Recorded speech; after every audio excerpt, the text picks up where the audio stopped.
que femme, être dans le domaine de la peinture, c'était vraiment pas évident. Au milieu de ce monde d'hommes-là, c'était vraiment pas évident. Et ce sont quelque part quelques piliers qui m'ont aidé à pouvoir me trouver une écriture artistique.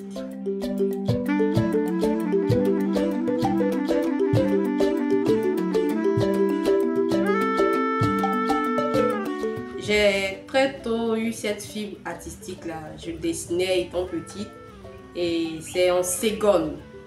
Je faisais la musique auparavant.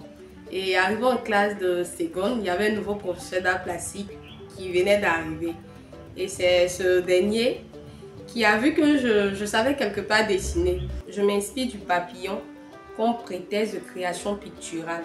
Et pour ce faire, j'utilise la peinture acrylique et de la colle et je travaille plus avec le couteau à palette. Mes œuvres regroupent un peu de tout.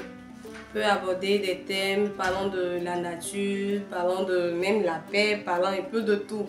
Et la plupart de mes œuvres, je mets plus en exergue les couleurs. Parce qu'il faut dire, avec la période sombre qu'a traversé la Côte d'Ivoire, il faut aussi montrer qu'il y a encore de l'espoir, il y a encore de la lumière au bout du tunnel.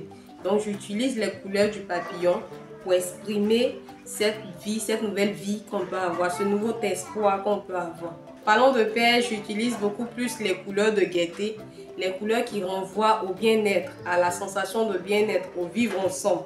J'essaie au travers des images, au travers de la peinture, exprimer ce qu'on peut ressentir lorsqu'on en paix, des fruits de la paix, je voudrais dire. L'art est un facteur qui réunit.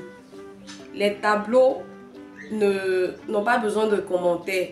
Au travers des tableaux, le monsieur, lui seul, il est devant la toile et puis il comprend déjà. Ça, c'est quelque part, ça sert à rappeler déjà cette notion de paix-là. Je dis que dans la vie, on peut partir de rien pour aboutir à quelque chose de grand. On peut partir de la misère pour aboutir à la réalisation de nos grands rêves. Il n'y a pas de stop. On ne s'autorise pas à être freiné. On se permet de rêver avec le papillon.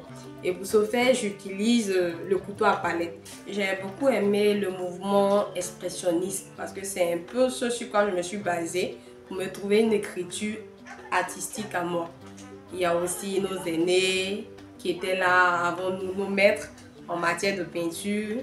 Monsieur Konon Pascal, Monsieur Diabaté Salif, Monsieur Assier. Il y a un tas de personnes qui m'ont inspirée, surtout la directrice, l'ancienne directrice des Beaux-Arts aussi. En tant que femme, être dans le domaine de la peinture, c'était vraiment pas évident. Au milieu de ce monde d'hommes-là, c'était vraiment pas évident. Et ce sont quelque part quelques piliers qui m'ont aidé à pouvoir me trouver une écriture artistique.